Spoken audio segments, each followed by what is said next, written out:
Kasus penyakit mulut dan kuku juga ditemukan di Kota Bandung, Jawa Barat. 5 ekor sapi terjangkit dan saat ini sedang dikarantina. Sebelumnya Dinas Ketahanan Pangan dan Pertanian Kota Bandung melakukan uji sampel kepada 14 ekor sapi suspek penyakit mulut dan kuku di salah satu peternakan di kawasan Babakan Ciparai, Kota Bandung. Hasilnya 5 sapi positif terjangkit PMK. Untuk mencegah penularan, kelimanya langsung dipisahkan dari sapi-sapi lain. Tak hanya sapi, penyakit mulut dan kuku juga menyerang 9 ternak domba di Sleman, Yogyakarta. Agar tidak menular ke hewan ternak lain, domba diisolasi dalam satu kandang dan rutin dilakukan penyemprotan disinfektan 2 kali sehari. Diduga awal mula penyebaran penyakit bersumber dari seekor domba asal Garut yang dibeli oleh seorang peternak.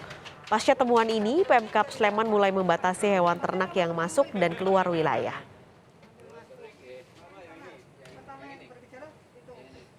Dari dia beli 2 ekor, kemudian dimasukkan di kandangnya yang sudah ada beberapa ternak di situ.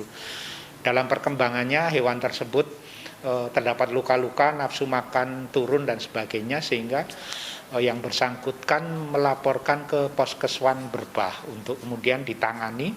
Kita uji lab di BB Vet dan ternyata dari 2 ekor itu 1 ekor positif PMK. Makanya kemudian BB Vet dan Dinas Pertanian Pangan dan Perikanan melakukan investigasi lanjutan.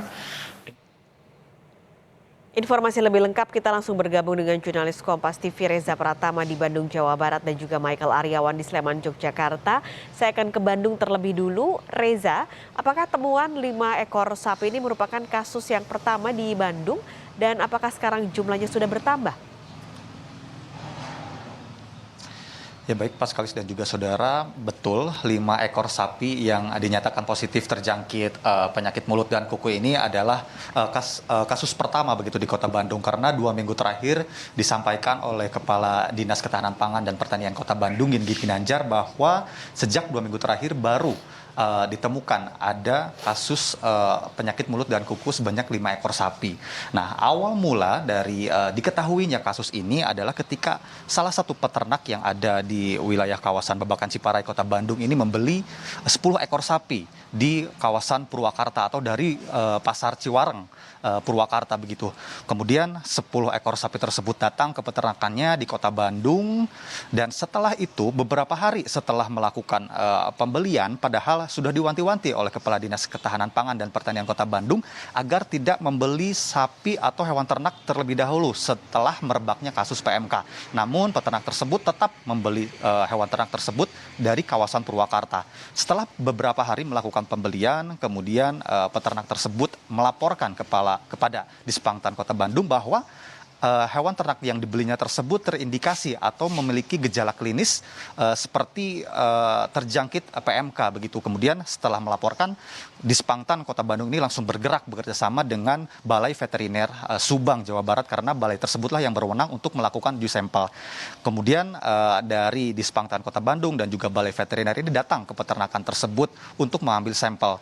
14 sampel diambil dari 14 ekor sapi, kemudian hasilnya dari tanggal yang sudah ditemui begitu tanggal 23 Mei 2022 kemarin, dari 14 ekor sapi yang diambil uji sampel, 5 ekor sapi terjangkit atau positif penyakit mulut dan kuku. Hingga saat ini memang belum disebutkan kembali atau belum ada lagi hewan ternak yang terjangkit PMK, dan 5 ekor sapi tersebut saat ini sudah dikarantina begitu, dipisahkan dengan hewan-hewan lain agar tidak menyebar ke sapi-sapi yang lain. Begitu Pak Skalis. Kalau begitu Reza, apa saja upaya Dinas Ketahanan Pangan dan Pertanian Kota Bandung supaya wabahnya tidak menyebar? Upaya-upaya yang sudah dilakukan oleh Dispangtan Kota Bandung ini adalah salah satunya dengan melakukan tracing begitu. Tracing dilakukan ke 294 peternakan yang ada di Kota Bandung, karena Dispangtan sendiri sudah membuat satgas terkait hal ini begitu. Selain ke 294 peternakan, Dispangtan Kota Bandung juga akan melakukan tracing di 2 RPH yang ada di Kota Bandung, yakni di kawasan Arjuna Kota Bandung dan juga di kawasan Cirangrang. Kemudian untuk tracing di RPH sendiri ini menurut Kadispangtan Kota Bandung ini sangat mudah begitu karena memang masih berada di kawasan Dispangtan. Selain itu pun Dispangtan Kota Bandung ini akan membatasi hewan-hewan yang keluar ataupun yang akan masuk ke Kota Bandung dari wilayah-wilayah lain dengan bekerja sama dengan kewilayahan. Artinya peternak yang ada di wilayah luar Bandung ini harus menjaga betul kesehatan kondisi hewan ternak tersebut sebelum dijual ke Kota Bandung. Kemudian hewan-hewan yang akan masuk ke Kota Bandung ini harus memiliki surat keterangan sehat. Dan untuk lebih lengkapnya berikut pernyataan dari Kepala Dinas Ketahanan Pangan dan Pertanian Kota Bandung, Gingin Ginanjar. Kita terus lakukan. Jadi dari hari pertama tanggal 9 Mei kita mulai masuk kerja itu kita langsung. Jadi yang kita lakukan kalau di Kota Bandung ada 2 di para peternak karena Kota Bandung tidak punya pasar hewan untungnya.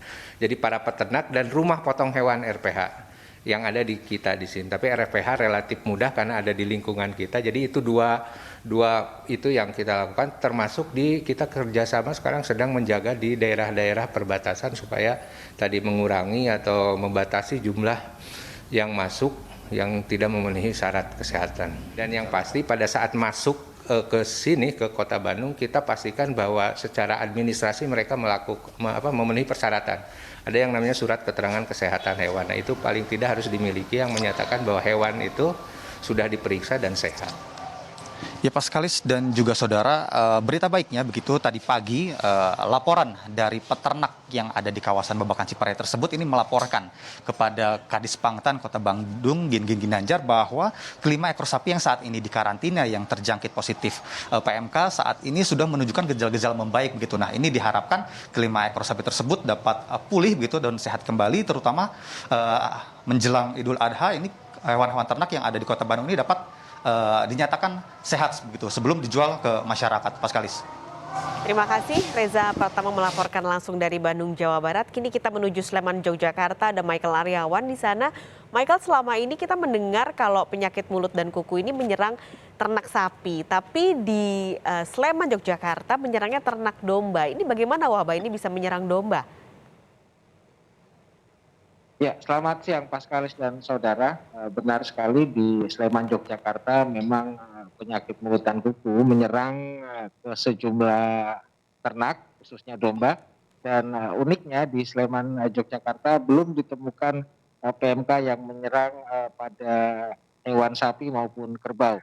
Nah, 9 ekor domba yang terpapar penyakit PMK ini awal mulanya malah berasal dari luar Yogyakarta, yaitu berasal dari Jawa Barat, tepatnya dari Garut. Ada ternak yang diperjualbelikan dan masuk sehingga menulari domba yang sudah berada di kandang salah seorang peternak di Sleman.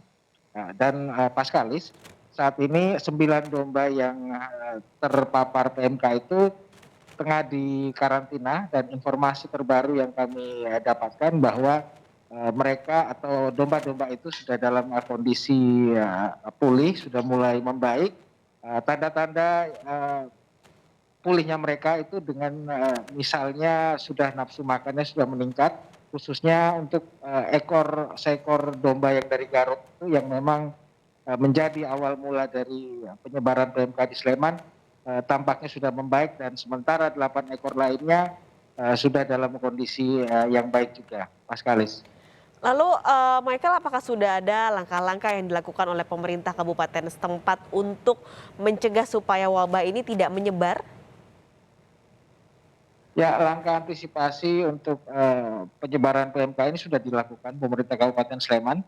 Yang pertama, karena kabupaten ini terjangkit PMK, maka tentu saja surat keterangan kesehatan hewan tidak dikeluarkan oleh instansi terkait.